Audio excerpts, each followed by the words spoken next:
Hey guys, I'm out on Lake Sakakawea today. It's a couple days before Thanksgiving and we've caught a beautiful day. It was flat, calm, and sunny, and the fishing was just awesome. We boated over 30 walleyes today, primarily fishing in 20 to 30 feet of water.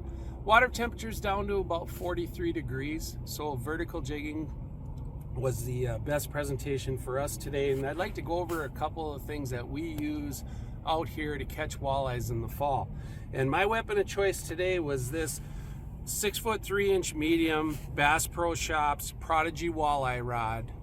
It's just got a beautiful bend to it. I like a little bit shorter rod when I'm vertically jigging because I get a little quicker on my hook sets. Coupled with a Johnny Morris Bass Pro Shops Platinum Series reel, known for its outstanding drag. And it's a nice light combo, and it's got really nice balance in your hand, and that's what you're looking for because you're going to hold this rod in your hand all day. You don't want it to be too heavy. You don't need a great big massive reel. You want it nice light in your hand and responsive and quick on hook sets. For line, I'm using 6-pound fire line coupled with a 3-foot fluorocarbon leader, 8-pound Berkley gold box or professional grade fluorocarbon. And then the jig of choice is the Bass Pro Shops XPS jig, the walleye jig. It's got that flat bottom, so when the jig hits the bottom, that hook point always rides up. That little deal right there will catch you a lot more fish. And then the tail is a Berkley Max Scent flat nose minnow, which you guys have heard me talk about a lot the last 3 years. That plastic right there, that tail has just been lights out. It's just lights out on the Missouri River. Now, earlier in the year, when the water's a little bit warmer, we're going to use a lot of glide baits. And when I'm using glide bait, I want a little bit longer rod, right? So now I'm going to step out to a 6-foot 6-inch Prodigy walleye BPS. Again, if I'm vertically jigging that glide bait, I'll still stay with that 2000 size reel, that little bit smaller reel. Again, it's the Platinum Series, Johnny Morris Platinum Series. You need a little bit more backbone, and this 6-foot 6-inch rod certainly has that. But again, I don't want a big long rod if I'm primarily going to be below the boat, and you're going to hold this and you want it as light as it can be. Now, if I'm casting those glide baits, which we do a lot, especially even a little bit earlier in the fall, then I need a little bit longer rod, and I'm going to step out to a 7-foot medium walleye Prodigy.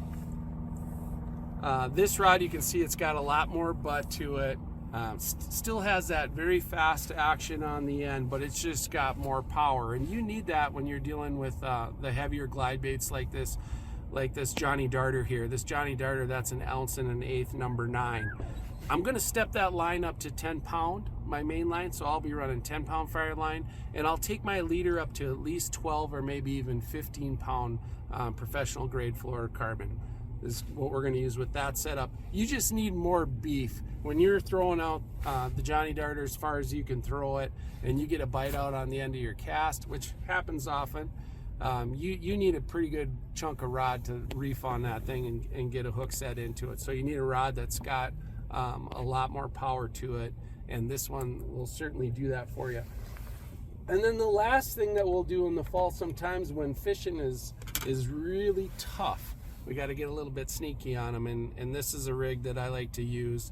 And what I'm doing with this is a 7-foot 6-inch medium light, again a Prodigy walleye from Bass Pro Shops.